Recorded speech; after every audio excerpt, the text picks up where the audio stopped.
If you're like me, you do a good amount of flying each year, some for work, some for vacation, and let's be real, long flights can be brutal if you're not prepared. But don't worry, I've got you covered. Today I'm sharing my top tips to ensure your next long haul flight is as comfortable as possible.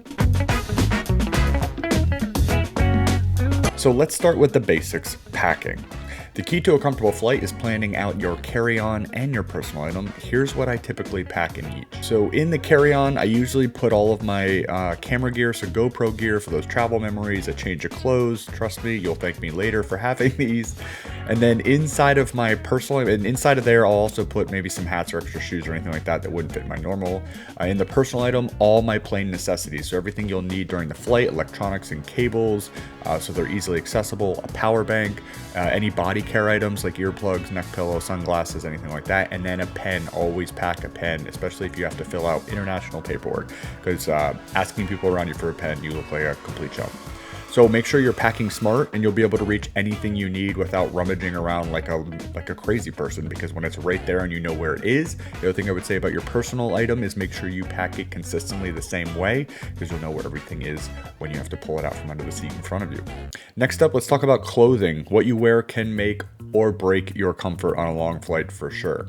So always wear loose clothing. I'm a big fan of Viore pants. They're kind of my go-to for comfort. I usually wear a long sleeve football jersey. What I mean by football is a soccer jersey, a moisture wicking fabric, stay cool and comfortable. I usually put a sweatshirt or a track zip up over that because I'm usually freezing on the plane, so I want to layer up. And then comfortable sneakers. You never know when you'll need to sprint through the airport. So lots of people wear sandals here. No, you got to go with sneaks just in case things get real. And I'm a big fan of Stance compression socks, so they're comfort and performance, and they kind of help with the sweat and everything like that, and they're very stylish. You can get Star Wars ones. And then I always throw on a hat to keep your head warm and your hair out of sight, plus it doubles as a sleep mask so people don't stare at you while your mouth is wide open. And don't be afraid to put on some sunglasses. Trust me, looking good while staying comfortable is absolutely possible. I love the sunglasses because I don't like people watching me sleep. I think that's weird. So we either tilt the hat down or I'll keep the sunglasses on. Next up, let's talk about food and hydration, because no one wants to land feeling like a raisin, and you get very dehydrated on planes because they're recycling the air. So bring your water bottle, fill it up after security, and stay hydrated throughout the plane. Pro tip here, ask the flight attendants for ice if you like your water cold. I think on our flight to Hawaii, I think I filled my bottle of ice like 11 times or something.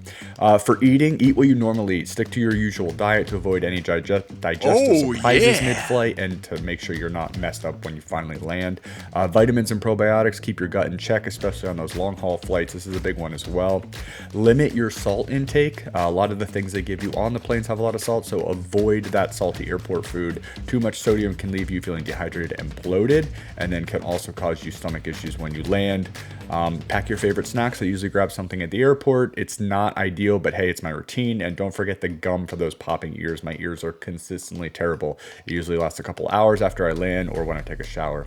So remember, a well-fed traveler is a happy traveler. You never want to get hangry, but don't try things or eat way out of your norm, because it could cause you a lot of digestive issues, which you're going to have to deal with when you land or even on the plane. That is not something you want. Next, we are on to sleep, and sleep is crucial, especially on those overnight flights.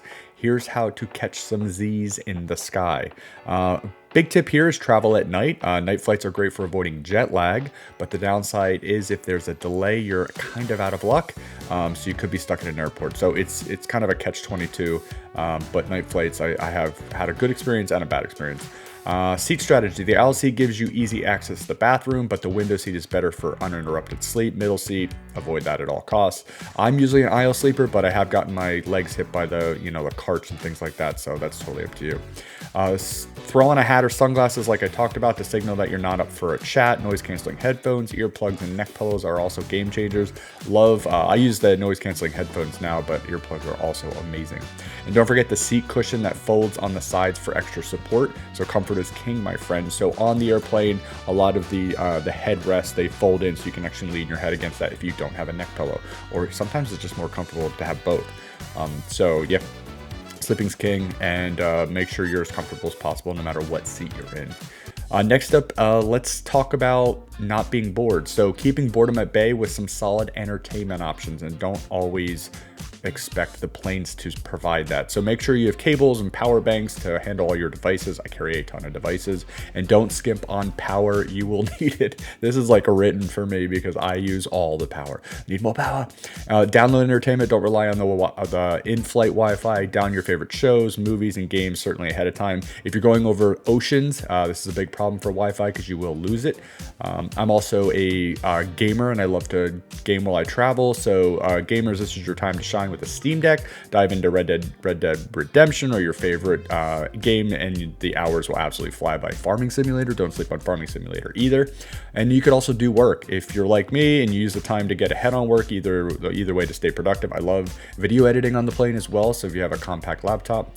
But the key is staying organized but keeping everything you need within easy reach. No one wants to dig through their bag mid-flight, or if you have to go up above and pull things out and you're just waking people up in the middle of the flight. That's kind of annoying, so don't be that person. Have it all well into its pockets where you're used to finding it. Lastly, we're going to talk about personal health, because staying healthy on a long flight is absolutely key as well. So make sure you are stretching often. Yes, get up, stretch, do some crazy things, get up, move around. If you're feeling fancy, pay extra for those super comfy seats as well. They're getting a lot more expensive nowadays. Your personal hygiene, bring body wipes to change your clothes, your toothbrush for a mid-flight freshen up, sanitize your space too. No one wants to get sick on vacation, and that is very true. They don't clean the planes as well as you would think, so we usually wipe everything down with some hand wipes. And then the destination preparation, know your paperwork, check your airline app for gate info, and be ready for your rental car or hotel check-in, which most of it now you can pre-check in, which saves you a lot of time as well. And preparation is everything. Keep it all together and you'll be ready to hit the ground running. Every little minute when you're hitting the ground makes up a big difference between getting stuck at the airport or getting in a traffic jam or any of that stuff. So I like to pre-check into almost everything, including hotel rooms, because sometimes you can just walk right to your room without having to get the key, which is pretty amazing. So in conclusion, long flights don't have to be a drag if you're properly prepared. I hope these tips help you survive and maybe even enjoy your next long haul flight. If you found this video helpful, check out some of my other Travel Smarter Not Harder videos, as well as some of my other many resort reviews, kind of a little bit of everywhere.